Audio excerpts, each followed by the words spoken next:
Younger star junior NTR ప్రస్తుతం Japan trip లో ఉన్నారు. జపాన్ లో ఆయన దేవరా ప్రమోషన్స్ లో బిజీగా గడిపిస్తున్నారు.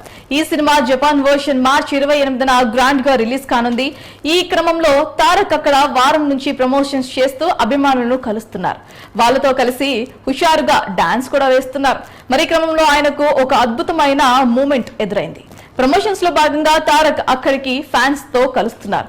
జపాన్ అభిమానులకు సెల్ఫీ, ఆటోగ్రాఫీలు కూడా ఇస్తున్నారు.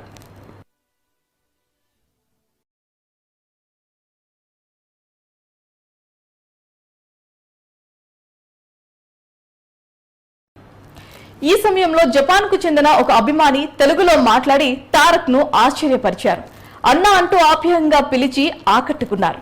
ఆమె 2 సంవత్సరాల నుంచి తెలుగు నేర్చుకుంటున్నట్లుగా ఎన్టీఆర్ తో చెప్పారు. అలాగే తాను తెలుగు అక్షరాలు రాసిన పుస్తకాన్ని కూడా చూపించారు.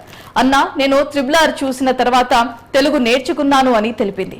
2 సంవత్సరాల నుంచి ఈ పుస్తకం రాస్తున్నానని, మీరు బిగ్గెస్ట్ ఇన్స్పిరేషన్ అని తెలుగులో చక్కగా మాట్లాడారు.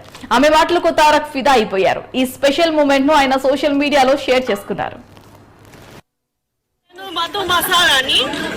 నేను 2 సంవత్సరాల ముందు ఇది పుస్తకం రాసాను. Amazon sales number 2. Thank you for all of your inspiration. Your biggest inspiration. Wow! Oh my God!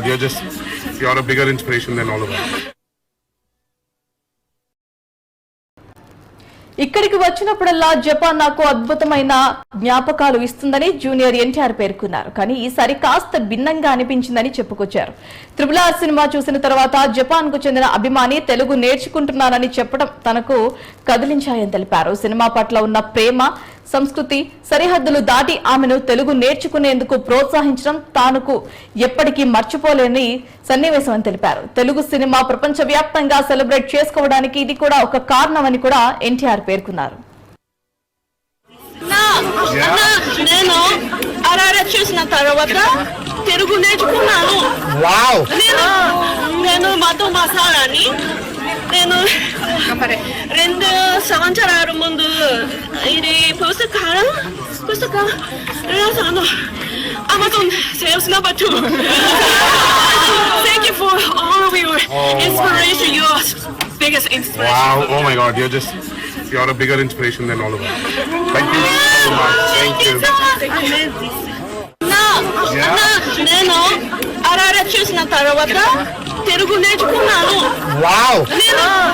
నేను మధు మసాలాని నేను